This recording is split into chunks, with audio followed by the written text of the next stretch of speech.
Hello guys, so let me welcome you in this today's video. এই যে 1-2 মাস ঠিক পরীক্ষার আগের এইটা ইট ইজ ভেরি ভাইটাল। মানে এটা যে কতটা ভাইটাল, মানে আমি নিজে সাফারার, মানে আমি নিজে আমার যে মিস্টেক্সগুলো ছিল সেখান থেকে আমি আমি আজকে কথাগুলো বলবো তোমাকে। মানে আমার এই সময় যে ফেসটা চলছিল, যে ভুলগুলো আমি করলাম সেগুলো হয়তো আমি যখন রিয়ালাইজ করলাম, বাট তখন আমার পরীক্ষা হয়ে গেছে। আর তার জন্যই মানে আমি তোমাকে বলছি, যে মেডিজির যে সিবিটি এক্সামগুলো হতো ওই সময় অল ইন্ডিয়া বেসিসে গেটের ঠিক সেম প্যাটার্নে, হ্যাঁ ঠিক ওই তোমার অরিজিনাল যেরকম আমাদের পরীক্ষা হয় সেরকম সেন্টারে গিয়ে আমাকে পরীক্ষা দিতে বিভিন্ন ওরকম কম্পিউটারাইজড পুরো এক্স্যাক্ট ডিটো। তো সেইখানে আমার এরকম তিনটে পরীক্ষাতেই তিনটেতেই আমার বিলো 50 র্যাঙ্ক এসেছিল। তো I was very much confident actually. তো সেই কনফিডেন্স থেকেই আমার যখন রেজাল্ট আসলো গেটের, তখন দেখলাম আমার রেজাল্ট 300+ গেটে। তো এই যে আমার মানে যে ভুলগুলো হয়েছিল সেখান থেকে আজকে তোমাকে আমি কিছু কথা বলবো, যেগুলো তোমাকে কিন্তু খুব ভালো করে মাথায় রাখতে হবে। খুব ইম্পর্টেন্ট এই জন্যই বলছি, বিকজ গেট এমন একটা এক্সাম না, মানে সিলি মিস্টেক্স তোমাকে কিন্তু ছাড়বে না। তোমাকে কিন্তু এমন 2-3 নম্বর তোমার কাছ থেকে কেড়ে নেবে। আর তুমি সেই 2-3 নম্বরের জন্যই কিন্তু আমার যেরকম হয়েছে 50 এরকম আমি এক্সপেক্ট করছিলাম, সেখান থেকে কিন্তু তোমার র্যাঙ্ক তোমার 500 মানে অনেকটাই পিছিয়ে দেবে এই 2-3 নম্বরের ডিফারেন্সটা। ঠিক আছে? তো ফার্স্ট তোমাকে যেটা মাথায় রাখতে হবে সেটা কি না, বাই দ্য ওয়ে, যদি তোমাদের মধ্যে কেউ ইন্টারেস্টেড থাকো আমার সাথে 1-to-1 ভিডিও ইন্টারাকশন করবে, সেটা কেরিয়ার গাইডেন্স হতে পারে, এক্সাম গাইডেন্স হতে পারে, motivational support, any kind of discussion, you are welcome. But তার জন্য তোমাকে আমার যে টেলিগ্রামের যে চ্যানেলটা আছে সেখানে তোমাকে গিয়ে ওখানে আসতে হবে, ওখান থেকে তুমি আমাকে রিকোয়েস্টটা করতে পারবে। ঠিক আছে? তো এই ডিসক্রিপশনে আমার ডিটেলস দেওয়া আছে, তুমি আমার গ্রুপটা জয়েন করে নিও। ঠিক আছে? ওকে, ফাইন। তো এখন যে এই যে মিস্টেক্সগুলো যেটা বলছি, ফার্স্ট তোমাকে যেটা মাথায় রাখতে হবে যে এটা ফার্স্ট ক্লিয়ার হয়ে যাও যে এতদিন তুমি যা পড়াশোনা করেছো সেটা কমপ্লিট ডান। মানে সেটার পিছনে কিন্তু তুমি ভেবো না যে আরও নতুন কিছু অ্যাড করবে তোমার মানে আমি বলতে চাইছি যে যে সিলেবাসটা তোমার এতদিন শেষ করার ছিল, ইট ইজ কমপ্লিটেড। আর যদি নাও কমপ্লিট হয়, forget about that, really. Because এই সময়টা এখন যে তোমার 1-2 মাস পড়ে আছে, এই সময়টা তোমার কিন্তু নতুন কোনো কিছু অ্যাড করার টাইম না। You have to very careful, যেটা তুমি এতদিন পড়ে এসেছো সেটাই তোমাকে এখন রিভাইজ করতে হবে। So no new adapts, no new add-ons, I should সে।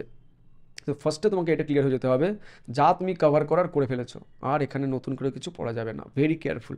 এখন শুধু সিলেবাসটাকে ভালো করে রিভিশন দাও, যেটা পড়েছো ওটাকে ভালো করে রিভিশন দাও, কেননা এটা এখন খুব দরকার। ওকে, নাম্বার 2, এখন তোমাকে কী করতে হবে না, অনলাইন যে এক্সামসগুলো হয় সেইখানে তোমাকে পুরো অনেস্টির সাথে টাইম টু টাইম এক্সামগুলো দিতে হবে। টাইম টু টাইম মানে কি বলছি, ধরো তুমি একটা 30 নম্বরের মক টেস্ট দিতে বসেছো, সেই মক টেস্টটা কিন্তু একদম 30 মিনিটের মতন করেই করবে। তার মাঝখানে কোনো রকম ডিস্টারবেন্স না, নিজেকে একদম পুরো ট্রেন করে দাও যে ওইখানটা আমি কিন্তু অ্যাজ ইট ইজ যেরকম গেট এক্সাম দেবো সেরকমভাবে আমি অ্যাটেন্ড করবো বাড়িতে। আর যত পারবে এখন মক টেস্ট দেবে, যত পারবে এই সময় যতটা পারবে মক টেস্ট দেবে। কারণ যত বেশি মক টেস্ট তুমি দিচ্ছ, তার মানে তুমি তোমার যে সিলি মিস্টেক্সগুলো সেগুলো তুমি বুঝতে পারছো কোথায় কোথায় তোমার সিলি মিস্টেক্স হতে পারে। ওকে, 3 নম্বর কি না, 3 নম্বর হচ্ছে এখন তোমার এরকম অনেক সময় হতেও পারে, সাপোজ ধরো এরকম যখন তুমি মক টেস্টগুলো দিচ্ছ, এমন কিছু কিছু কোশ্চেন ফ্রেম করে ওরা যেগুলো তোমার পক্ষে করা সম্ভব নয়, বা তোমার নাম্বার তুমি ভাবছো 100-তে হয়তো 90 পাবে, বাট সেখানে তুমি পাচ্ছ 60-70। ডোন্ট বদার অ্যাবাউট দ্যাট, ওর জন্য তুমি নিজেকে প্যানিক করবে না, একদম না। বিকজ এই কোশ্চেন্সগুলো এইভাবে ফ্রেম করা যায় তোমার, হ্যাঁ মানে মরাল ডাউন হয়ে যায়। এই জন্যই বলছি, বিকজ ওইগুলো গেটে কোনো দিনও আসবে না, কোনো দিনও আসবে না, ওই ওই ওই কোশ্চেন্সগুলো কোনো দিনও আসবে না। তো ওদের প্রত্যেক বছর এবং কোশ্চেন ফ্রেম করতে হয়, এর জন্য কোশ্চেন্স ওদেরকে জোগাড় করতেই হবে। তো তাই জন্য এত কোশ্চেন্স করার জন্য কিছু কোশ্চেন্স থাকে যেগুলো খুব বাজে টাইপের কোশ্চেন্স। তো সেই কোশ্চেন্সগুলোকে নিয়ে না তুমি পোস্টমর্টম করবে, না তুমি মাথা খারাপ করবে, না নিজের মরাল ডাউন করবে। Just forget about those questions, just ignore. হ্যাঁ, জাস্ট এটা ভেবে ইগনোর করো যে ওই টাইপের কোশ্চেন্স জীবনেও গেটে আসবে না, জীবনেও না। ঠিক আছে? নাম্বার 4, এবার যেটা সেটা হচ্ছে কি না, এই যে তোমার 1-2 মাস এইটা তোমার কিন্তু পুরো ফোকাস করতে হবে নিজের গেট এক্সাম সামনে, একদম পুরো ক্লিয়ার এম থাকবে যে আমি এখন গেট এক্সাম দিতে যাচ্ছি। এর জন্য পুরো ফোকাস একদম স্ট্রং রাখতে হবে। পারলে একটু মেডিটেশন করো। হ্যাঁ, আর যখনই তুমি পড়ছো রিভিশন করছো, নিজের ব্রেনকে কোনো রকম চাপ দেওয়া যাবে না। চাপ দেওয়া মানে কি বলছি না, তোমাকে এমনভাবে পড়তে হবে, রিভিশন করতে হবে বা পড়তে হবে যাতে তুমি রিল্যাক্সের টাইমটাও দিচ্ছ ব্রেনকে। মানে পাতি কথা যেটা, যে এই সময় ব্রেনকে বেশি চাপ দেওয়া যাবে না। কেননা লাস্ট মোমেন্টে আমি দেখেছি বেশিরভাগ স্টুডেন্ট এত বেশি চাপ নিয়ে নেয় যে সব ছড়িয়ে ফেলে, একদম ছড়িয়ে লাট করে দেয়। তো এই সময় কিন্তু একটা সিস্টেমেটিক ওয়েতে পড়াশোনা করতে হবে, যাতে মাথায় বেশি চাপ না পড়ে, ঠিক আছে? কারণ শেষ মুহূর্তে যদি একবার গন্ডগোল হয়ে যায়, তাহলে তুমি কিন্তু এখান থেকে আবার সেই একইভাবে গুছিয়ে আনতে তোমার কিন্তু অনেক সময় লাগবে, ঠিক আছে? নেক্সট কি যেটা, সেটা হচ্ছে কি না, যত রকমের তোমার ডিস্ট্র্যাকশন আছে, যেটা তোমার সোশ্যাল মিডিয়া সব থেকে মানে বড় ডিস্ট্র্যাকশন হতে পারে, বা তোমার ইভেন হোয়াটসঅ্যাপ, হ্যাঁ, বা তোমার কোনো বন্ধুর সঙ্গে এত ফোনে কথা হচ্ছে, তো এই যত রকমের সোশ্যাল মিডিয়া বা ডিস্ট্র্যাকশন আছে এগুলোকে সব কাট করতে হবে। জাস্ট এই মানে 1-2 মাস নিজের সঙ্গে মন দিয়ে কথা বলবে, নিজের সাথে কথা বলবে, মানে একদম জাস্ট নিজের উপর ফোকাস। যত ডিস্ট্র্যাকশন সব কিছু ব্লক করে দাও, নিজেকে লগ আউট করে দাও সব জায়গা থেকে, আনইনস্টল করে দাও পারলে নিজের অ্যাপ। আর বাড়িতেও বলতে গেলে যত যা তোমার এরকম রিলেটিভরা আছে সবাইকে আসতে না করে দাও, বিকজ এই টাইমটা এখন শুধু তোমার টাইম। নেক্সট কি না, নেক্সট হচ্ছে তোমার এখন যেটা মনে রাখতে হবে যে আমি যখন এক্সাম লিখতে যাচ্ছি আমার কী কী মানে হতে পারে, সেটার জন্য একটা প্র্যাকটিস আছে। এটা খুব ইম্পর্টেন্ট, তোমাকে আমি টিপস দিচ্ছি। একটা প্র্যাকটিস আছে, কী প্র্যাকটিস না, ইম্যাজিনেশন প্র্যাকটিস। এতে কী হয় না, তোমার সাপোজ তুমি যে গেট এক্সামটা লিখতে যাচ্ছ অন্য একটা সেন্টারে গিয়ে, তোমাকে রোজ একটু ইম্যাজিন করতে হবে, ইম্যাজিনেশন একটু বাড়াতে হবে যে আমি হলে গিয়ে কীরকম করে পারফর্ম করছি, আমি হলে গিয়ে যদি কঠিন কোশ্চেন আসছে কীরকম পারফর্ম করছি, যদি ইজি কোশ্চেন আসছে তাহলে আমি কী করে হ্যান্ডেল করছি, এটাকে ইম্যাজিন করতে হবে রোজ। এতে কী হবে, তোমার ব্রেন খুব ফোকাসড হয়ে যাবে ওই সব প্রবলেমের জন্য।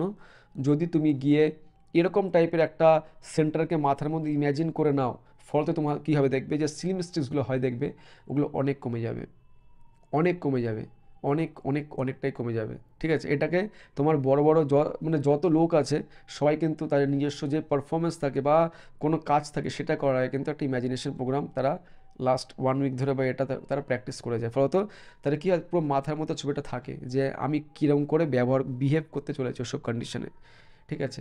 আর last but not the least যেটা বলবো, যে ফুড হ্যাবিট। এই সময় এমন কোনো রকমের খাওয়া যাবে না, বা এমন কিছু খাওয়া যাবে না, বা এমন কোনো রকম বাইরের জাঙ্ক ফুড নেওয়া যাবে না, বা যাতে তোমার করে কি হয় না, যেরকম তোমার রসুন টাইপের খাবার বা রেড মিট টাইপের খাবার, এগুলো কী হয় তোমার অ্যাংজাইটি বাড়ায়, বডি হিট করে দেয়। এতে কী হয় তোমার মানে খুব তুমি নিজে বুঝতে পারো তুমি খুব মানে কী বলো, তুমি খুব নার্ভাস ফিল করছো, বা তোমার তোমার চিন্তা এগুলো খুব বেশি হয়, প্যালপিটেশন এগুলো খুব বেশি হয়।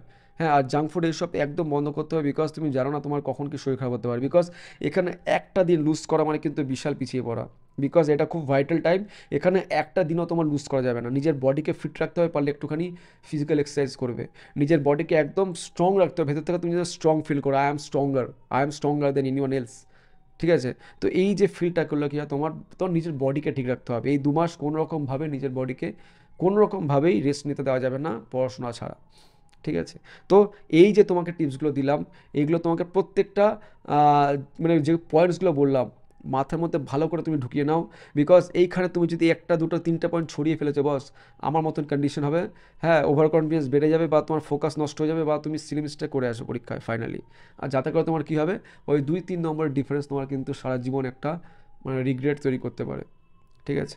তো আই হোপ তোমার এই ভিডিওতে হেল্প হয়েছে, আর যদি সত্যি হেল্প হয়ে থাকে প্লিজ একটা লাইক করে দাও। যেটা বললাম, যদি আমার সঙ্গে কোনো রকম কাউন্সেলিং বা এরকম কেরিয়ার কনসালটেন্সি টাইপের কিছু করার মন হয়, তুমি ফ্রিতে করতে পারবে, অসুবিধা নেই। তার জন্য আমার টেলিগ্রাম যে চ্যানেলটা আছে সেটা জয়েন করবে, ঠিক আছে? তো চলো আজকের জন্য এখানেই, আবার দেখা হবে পজিটিভ কোনো ভিডিওতে। See you guys.